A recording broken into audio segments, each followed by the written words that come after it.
Hey, good evening. It's 6:02 p.m. I'd like to call this meeting to order.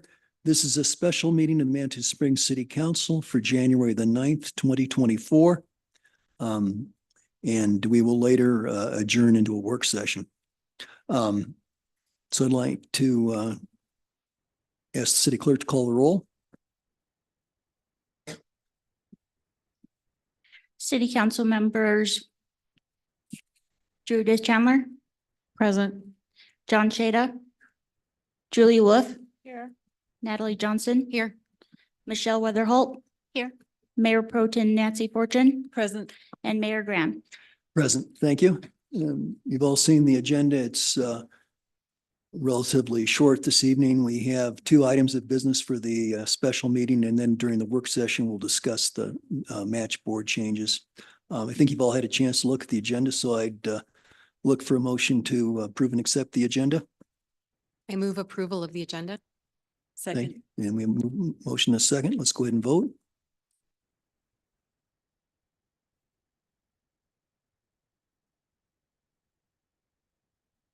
Motion passes 7-0. Okay, great. Thank you. Okay, our first piece of business then is first reading of ordinance number 0124, an ordinance approving a lease purchase agreement with Clayton Holdings LLC. And we'll hear from our finance director, Becca Davis. Good evening, Becca. Good evening, Rebecca Davis, Finance Director. So this first agenda item is in the budget for 2024. We budgeted for a street sweeper hybrid EV to be purchased through the Mobility and Parking Enterprise Fund and a truck for the Sewer Enterprise Fund. And both of these were to be obtained through a lease purchase. Now, I had originally planned for the street sweeper to be purchased with a 10-year financing period. But due to the Mobility and Parking Fund's robust performance for 2023, excuse me, I changed it to a 5-year leasing period, which is the same as the truck for the sewer department. So in this way, I was able to obtain a lower interest rate of 4.33%, which is a really good interest rate right at this time. So we'll be borrowing $550,000 for the street sweeper and $50,000 for the truck. And since I had originally budgeted for a 10-year lease period for the street sweeper, I'm having to adjust that debt payment in the Mobility and Parking Enterprise Fund. And we'll do that at mid-year when we amend the budget, which of course we do every year. And now I would like to answer any questions you may have. Any questions from council? Judith? Other than having to give 60 days written notice if we choose for any reason to prepay, save us some money. Are there any other prepayment penalties? Are there any prepayment penalties from going from a 10 to a 5-year at that interest rate? No, because it decreases our, the interest rate is lower for a shorter time period. And now the payments are going to be higher, but the Mobility and Parking Enterprise Fund can handle it. Also, I do have to say that normally you always want to make sure that your leasing period, the amount of years that you're paying, should match the lifespan of whatever it is you're buying. So for instance, like a truck. A truck, we're thinking 5 years. We wouldn't want to pay for 10 years for something that's only going to last 5 years. Street sweepers, so darn expensive that I normally would have to go with a 10-year. But in this case, we don't, which is good because they tend to last longer than 5 years, but in our experience, not quite 10 years. So ideally, it's best to do a 5-year period for them anyway. Thank you. Any other questions? I think this is probably pretty straightforward. Okay, so I guess if there are no further questions, it would be time for a motion. I move approval. I'll second. Okay, I'm sorry, Julie, did you have a comment or were you making? That's fine. I was just gonna move. Make the approval. motion. Okay, so we have a motion, a second. Any further discussion? Let's vote.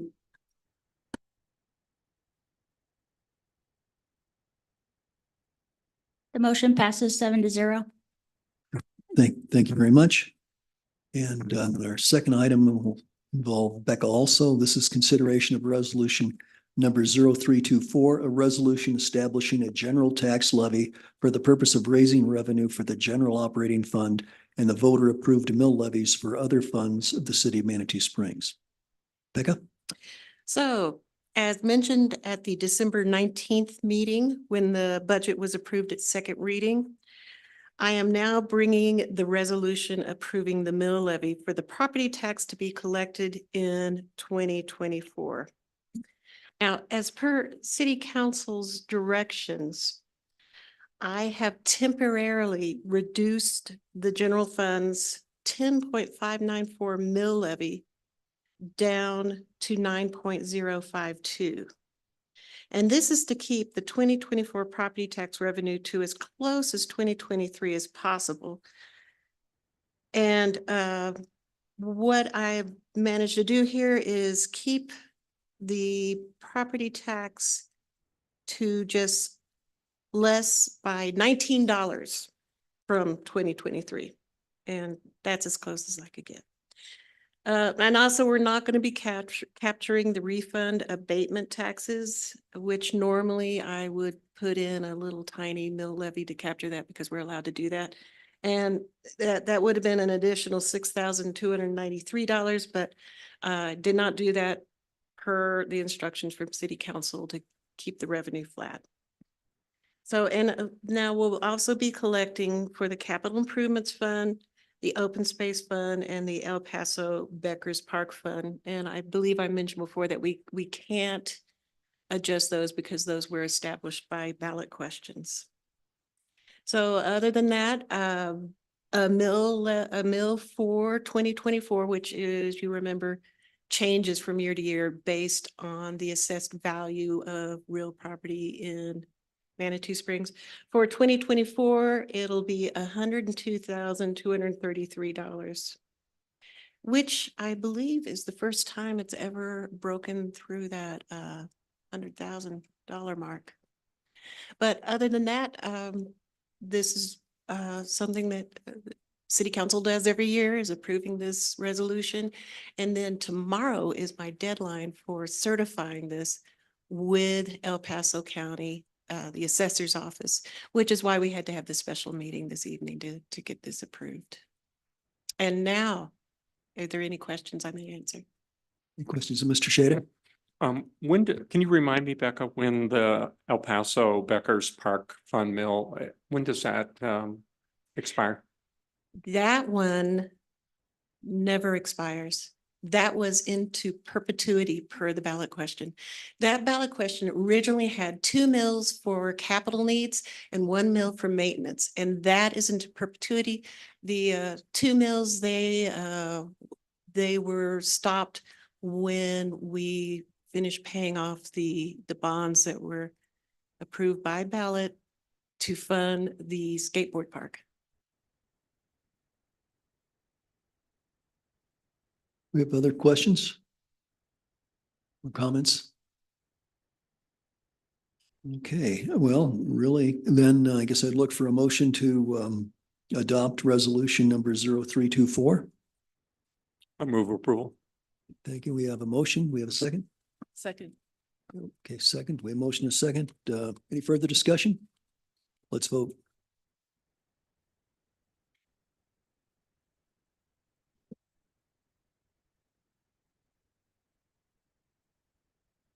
The motion carries 7-0. Great, thank you. Okay, so thank you very much, Becca, and it looks like we're going to make that deadline with the county tomorrow, so very good. We will. Great, super. And our taxpayers will get a little bit of a break thanks to this. Okay, great. Well, that concludes the business of the special meeting. So I would now seek a motion to adjourn and we'll go into work session. I'll move to adjourn. Second. Motion second, let's vote.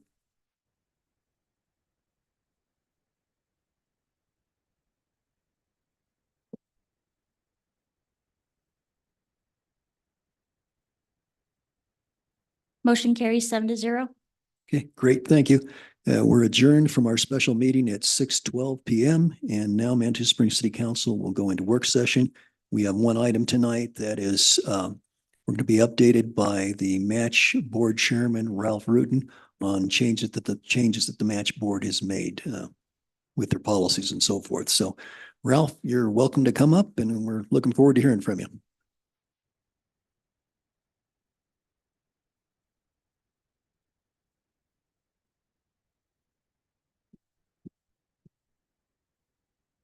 Ralph Roughton, 114 Palisade Circle.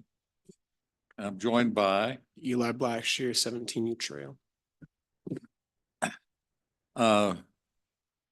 want to say first, thanks for the opportunity, and I'll try to do my part to make this be one of your faster meetings. But I have some points that I want to cover, but I hate it when people read from a script, but if I'm checking my notes, that's pretty much what it is. But it turns out that this was originally requested to happen in November. Really glad that we put it off for other reasons, but we are just past the deadline for match grant applications. So I can give you some of our latest numbers and trends. For a little background, I was appointed to the board. I was not one of the original members. I was appointed to the board in 2021 and became vice chair with Neil Minch, who was the original chair for the first 3 years in 2022. Then last spring, after the 2023 campaign, I took over as chair and was just reelected for another year. What I want to try to do quickly here is do an overview, talk about some of the issues that we face, some new procedures, as the mayor mentioned, and some ideas for the future. Match has evolved since the city vote in 2019 and took effect in the summer of 2020. The first 2 years were really, for those, Nancy would know because you were the original council liaison, right? Yeah. We're a lot about setting up the process, the standard operating procedures, the rating rubric, and everything possible to do a fair evaluation.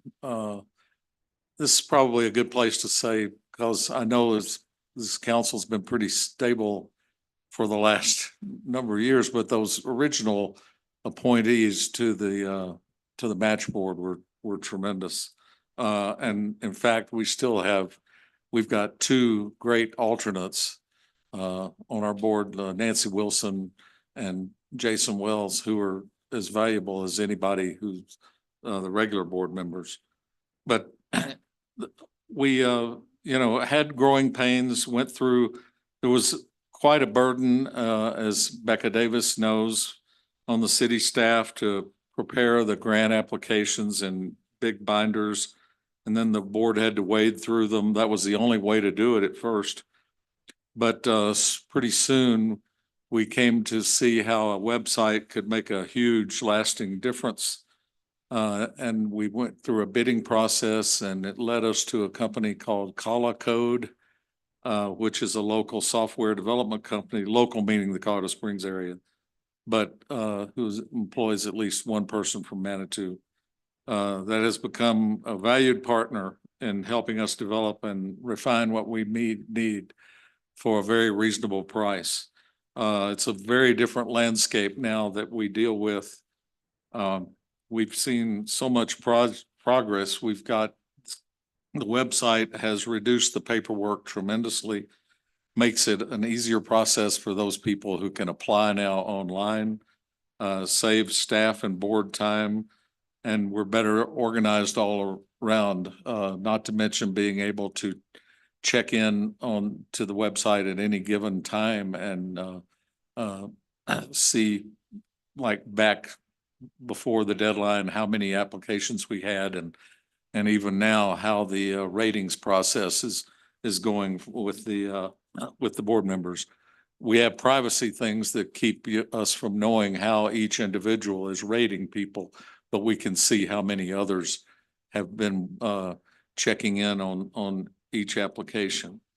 As you know, 2/3 of the match funds go to the 5 tier 1 entities: Carnegie Library, Hiawatha Gardens, the Manitou Arts Center, Heritage Center, and Merrimont Castle.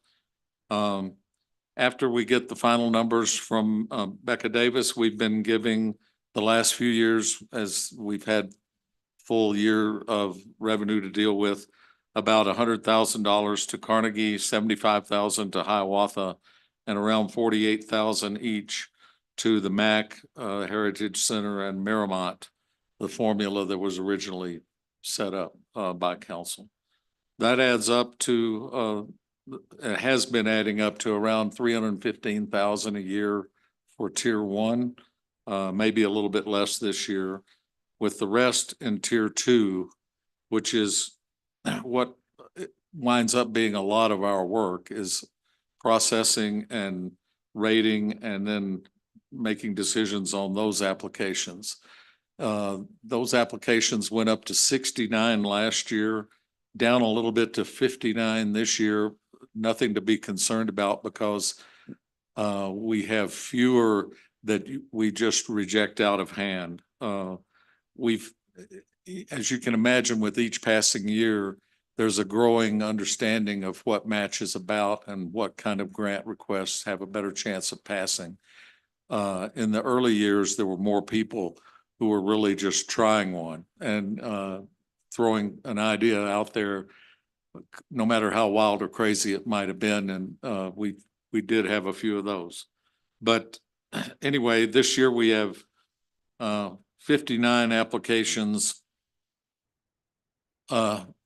which breaks down to like 15 or 16 for the mini grants that are $750 or less, and the rest of them 40 something for the grants that are more than $750. Let me skip a few here.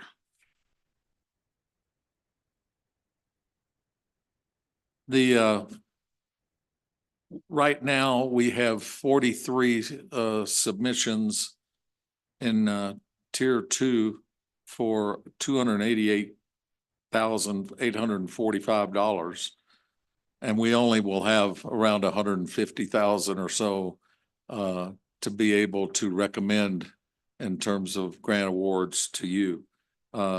So we have a process we have to go through to weed that down. The tough part is that many of the good new ideas probably need full match funding or close to full match funding from their request to have a chance. But if they don't have other sources of revenue, it makes it tougher for them. And this is the kind of issue that we see that we're going to need to do a better job of communicating with applicants so that they know what they're getting into, and hopefully have other sources of funding other than just banking totally on whether or not they get match funding. Some issues we face: funding. This is a question that has come up all the years that I've been on the board, and I think it'll still come up, is whether to fund fewer programs fully with more money or more programs at a reduced rate. Trying to communicate more to applicants that they need to find other sources of revenue. And even we go back a lot of times now when we award grants, even mini grants that are, maybe they request 750 and we only give them 500, but we come back and say, do you think you can still do your project with less funding? Because you've indicated that you won't make it unless you have full funding.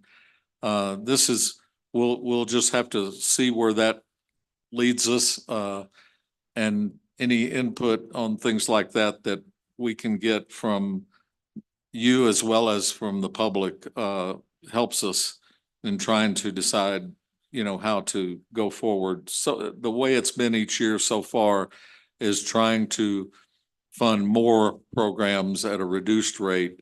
Some still get full funding, some get 3/4, some maybe half, depending on the quality of their overall application and their budget.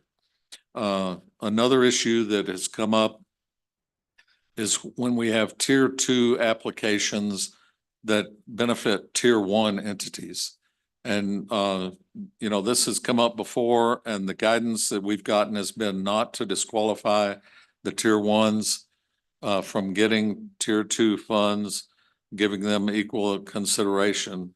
This year, we have 2 requests like that, adding up to $23,000 or $23,580, which if fully funded, that would mean reduced funding for a lot of the other grants that are in the 1,000 to 3,000 range.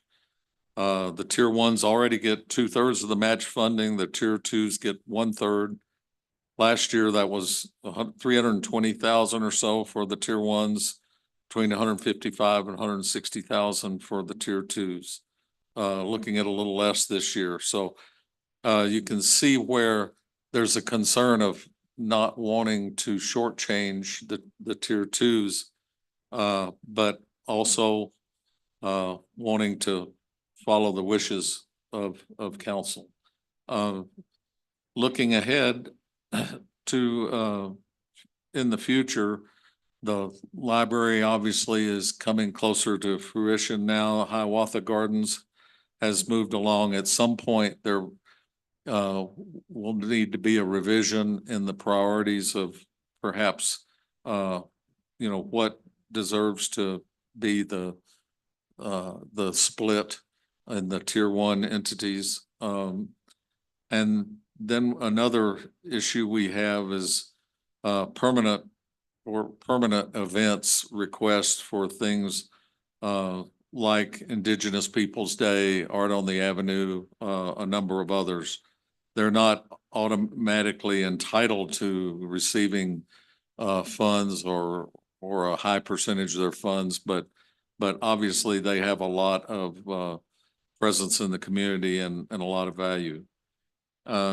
2 other quickly evolving issues that we feel like are going to require tougher standards. One of them has been the quality of budgets submitted by the applicants, which we think are generally weaker than we need to see, disappointingly weak. And that's something that I haven't seen improve in the years that I've been on the board. It's sort of been a continuing problem. And then the backside of that is poor reporting and questionable accountability, which I wouldn't say that we know that there's anything scandalous going on, but we may want to try to figure out a way to have a little bit better accounting for how, especially for the bigger grants, how that money is spent and going down from just the top budget lines down to the bottom. New procedures this year, that was in some of the information that I put in for the packet that also was on our website for this grant process. We went to establishing no multiple applications for the same event, asking for collaboration between different applicants on certain events. Wasn't something that was a problem, of anybody trying to get around anything. It was just different entities who were involved with things like Carnival or Indigenous Peoples' Day, and we would get different applications. Made it really difficult to evaluate, and we can already see some improvement on that fact or that change going into looking at this year's grant request. Also applications from third-party entities who will get the majority of the match funds through a consultant or contractor role are not eligible unless the application includes a letter of support from the eligible primary beneficiary of the project outcomes. And this was in the guidelines in your packet, and this is something that where that has affected a couple of applications, they have already complied with that, and it's will improve the process. Another thing we did add this year was asking people to not just say that they would have it somewhere in Manitou, but to do as much as they could to set up a venue ahead of time and to contact the city, contact Megan Weiss, and try to have a better handle on what their expectations might be in pulling off their events.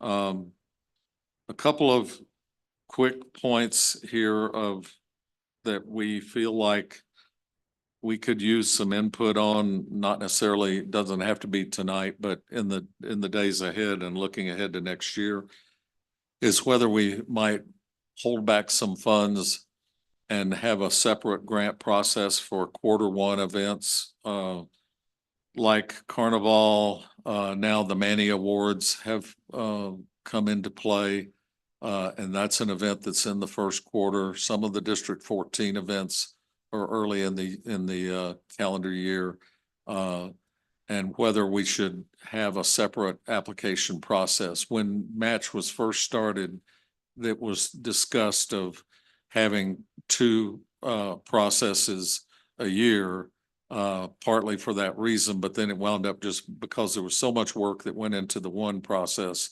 of just doing it once a year instead of twice. I think we need to revisit that. Another thing that we need to do, and this touches back again on the budget issue and accountability, is better education for applicants to address common problems, issues, and oversights. And this is where we just want to be more proactive. If we have new, stronger guidelines on budgets, instead of just putting them on a website, we want to send them to out to all the grant recipients, say for the last couple of years, and say, you need to read this. This is something that really is of growing importance, and this will affect your outcomes, the better job you do with your application. And finally, I thought I would address a few other questions quickly that have come up. For instance, someone wanted to know how many different kinds of applications we get, and how that might break down. And I've done a little bit of, I can see most of our applications. We haven't done this as a board, but I took a quick look and I see how our applications break down into kind of about 6 areas. One is singular events, summer activities, kids camps, a lot of them smaller. A lot of these are in the $500 to $750 range.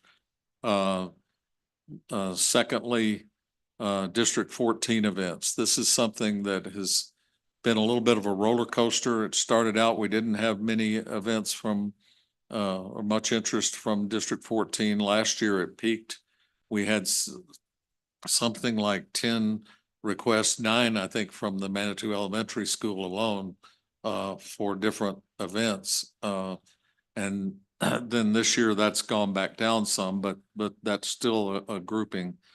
Next, projects, whether it's concerts, murals, camps that might last through the summer. And that's usually kind of in that mid-range of $1,000 to $5,000 grant requests. Next, we have established annual events, whether it's the Lantern Pull-Up Parade, the Blue Hands Festival, Clay Fest, Common Wheel Festival, Art on the Avenue, Fab Lab, community music, Indigenous Peoples Day. A number of those events, a number of the annual events don't really fall into the match. You know, they don't ask us for money, but a lot of them do, and those are the main ones in the group. Then we have a group that I call one-time ideas, and this is just in the last year, there was like the purchasing the mountain bench that Steve Wood did that was outside the Green Horse Gallery to make it a permanent fixture. And then it was donated to the city. Sally Knox Hall, a local artist, did a mural out in front of the building at 441 Manitou. She had no connection to that building. She thought that all the woodwork out in front of that building could use a mural, and she put in an application and got it, and you can see that mural now. Also, drums for the drum circle, which has become such a big part of the summer and even fall months around here. And now I guess they're even doing them indoors. Yeah. And then finally, over the top applications that are just the ones that are just misguided, that, you know, don't really follow the guidelines of Plan Manitou that we tell people that they should be checking at to apply and make sure that they're on the right track. So how that breaks down, like as I look at it for this year, we've got about 14 applications for those singular events, about 5 from District 14 events, around 12 for the projects that are like murals, concerts, weekly camps, established annual events, somewhere around 10. The one-time ideas, looks like we've got about 11 of those this year. And the over-the-top ones that their odds might not be all that good for getting approval, somewhere in the range of 5 to 7. Hope that gives you a little bit of an idea of how the different kinds of grants break down. Another question that's come up is about conflict of interest, because we have different members of the board. It's a small town. We're all involved in multiple things. And I think this is a good place if it hasn't been brought up here before, although I feel like Neil Mensch did in the past, but we would go through all the applications. Every board member assigns a conflict of interest form. And then we, after looking at all the applications, decide whether any individual needs to recuse or ask the board to consider whether one person should be recused from considering, voting, rating, whatever, on a certain project. Example, I recuse from Art on the Avenue because I'm on the board of the Creative Alliance, which was the Creative District before that. Others recuse from the items involving the Heritage Center, the Arts Center, Carnival, and others. Usually a total of about 7 or 8 recusals that we have each year, but it's something that we do take seriously. And we will be doing that actually on Thursday night as our first meeting after receiving all the grant requests and taking a look at them. I'll be happy to answer any other concerns or take some of your input back to the board, and I can come back to you with more information in March whenever we come back to present our recommendations for your approval for grants.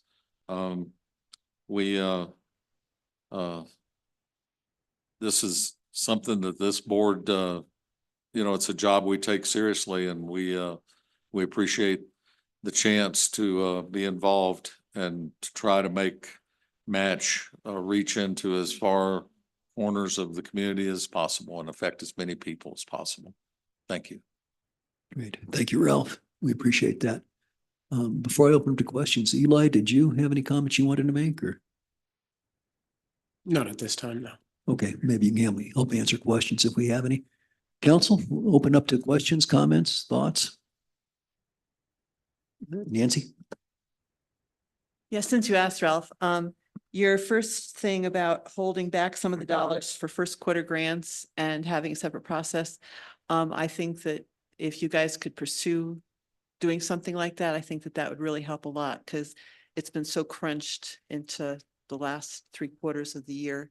If that it's been, I think, difficult. So that would spread the events or the stuff out over the entire year, which I think would be helpful. So thanks for looking at that.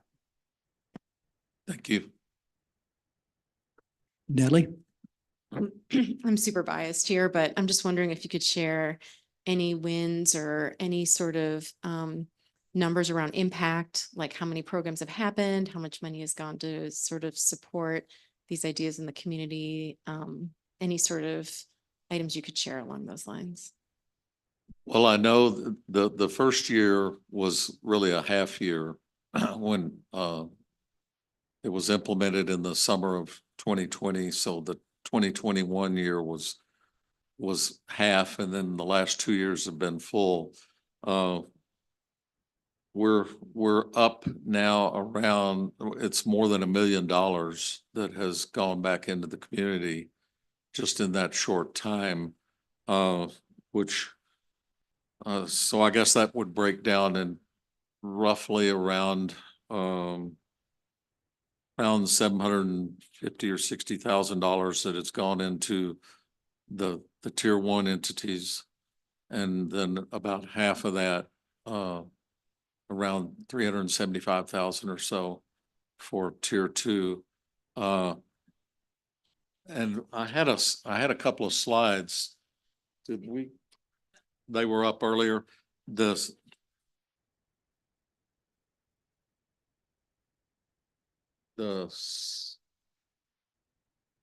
Okay, that's the report from 2023 showing number of participants and different grants,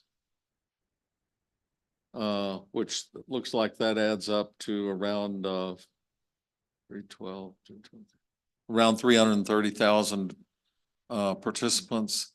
This is something that was, I think, overestimated in the last couple of years. I think one of the early years, it was estimated that the grants affected 3 million people or something like that.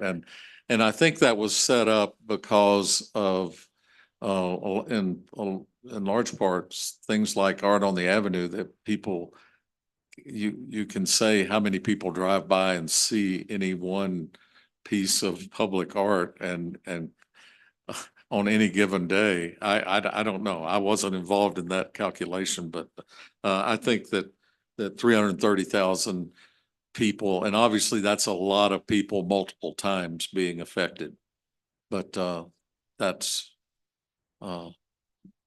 based on project completion reports that the applicants turned in from this past year.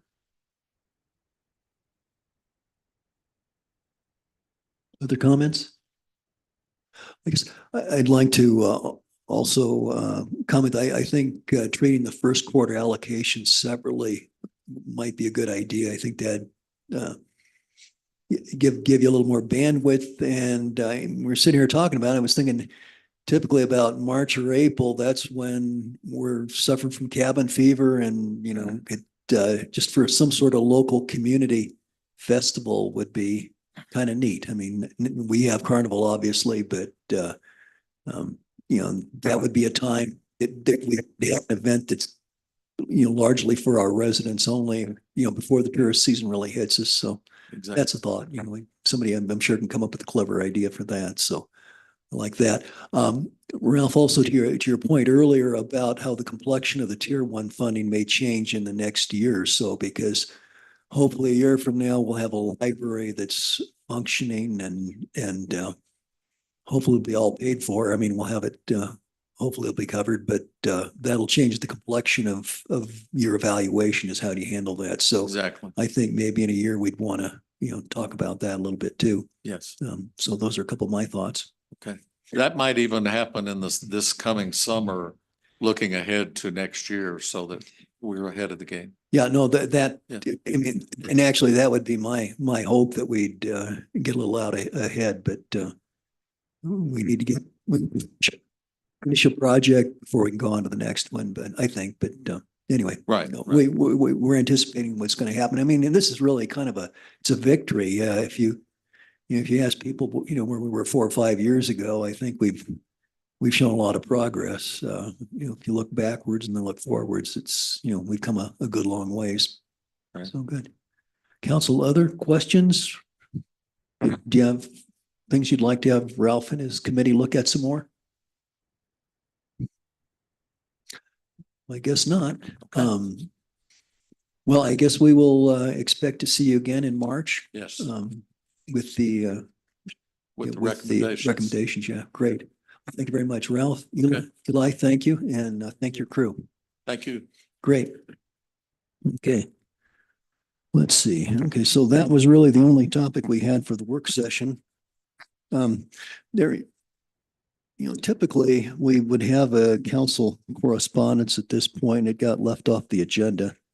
I'm not exactly sure why, but I have something I want to talk about. So, at last week's meeting, during the election of the mayor pro tem, I questioned Councilor Wolf regarding a possible violation of state open meetings law. In retrospect, I think that was the wrong time and place to do so. I don't think I handled it well. And I want to apologize for any appropriateness or any discomfort that I caused Councilor Wolf or to anyone else, including members of council and the public. I referred to a party at a private home, and the homeowners, Carl and Joan Stang, let me know that they were offended. I certainly didn't intend to do that, but I apologize. I'm sorry for that. I didn't mean to cause any embarrassment to them or discomfort. If I were to do it, I mean, I would not do it. I mean, if the occasion, I'd try to be a little smarter. I would like to say that I think a sense of teamwork is important to the effectiveness and to the efficiency of government. And I would hope that this apology reinforces a sense of a common purpose that puts the public interest ahead of other individual interests. I really believe that this council and staff has functioned effectively, and we've accomplished a great deal for the good of the community. I would hope that in the coming year, we continue to focus on productive things for the long-term benefit of the community. Again, I apologize. I had the opportunity to talk briefly with Councilor Wolf before the meeting, and it seems to me that what I'd like to do, I'd like to be more available to any of you, maybe have coffee or something, we could talk. I think that would help. So I'm certainly willing to do that. This is about all I've got. So thank you. Yeah. Thank you, Mayor. I appreciate the apology. Sorry. Thank you, Julie. I'm sorry, Judith. It's not on the agenda. And other council correspondence.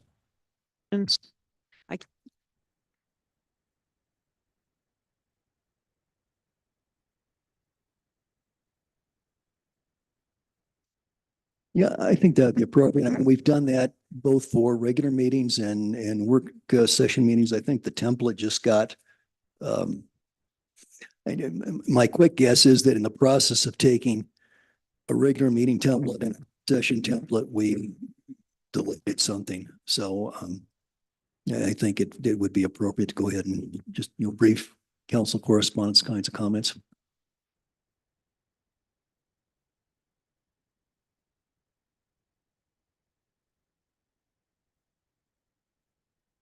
Thank you, Mayor. First of all, I'd like to say that I really, really appreciated those comments. Thank you.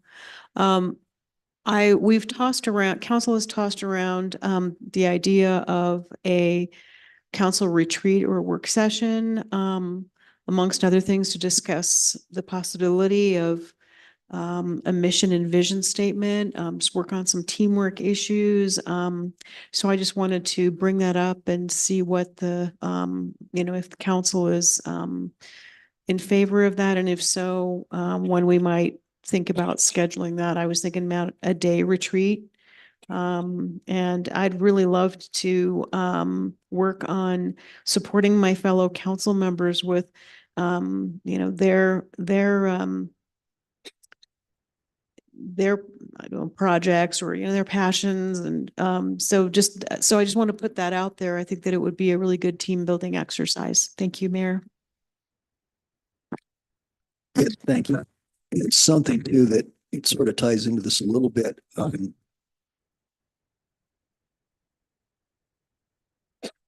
I don't have a sore throat. It just sounds like it, nor do I have tuberculosis. But Manitou's a good place for being healthy. I was going to say, we're anticipating sometime in February, probably February the 24th, to have a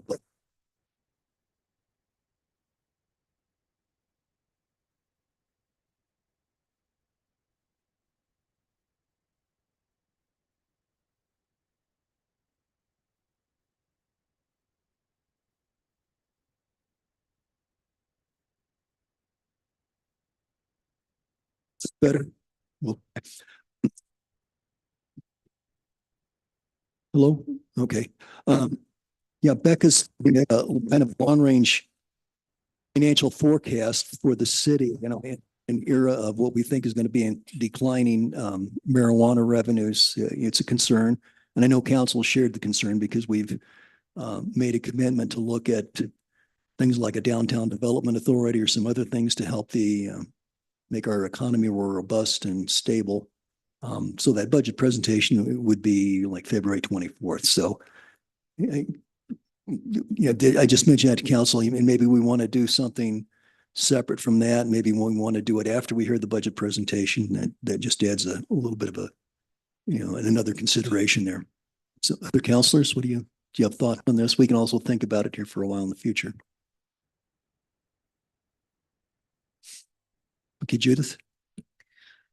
My opinion is that it would be really productive if we had the retreat after the budget presentation, so that we kind of have a template of where to begin. So that would be my input. Maybe a March, April timeframe. Okay. And Nancy.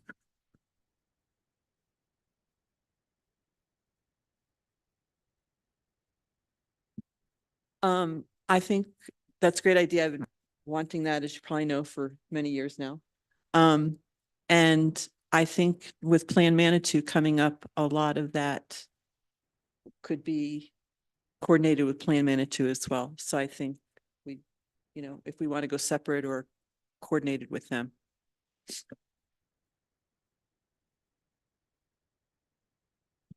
Well, if it's okay with council, I think we'll continue to work on this, take that council is interested in doing this.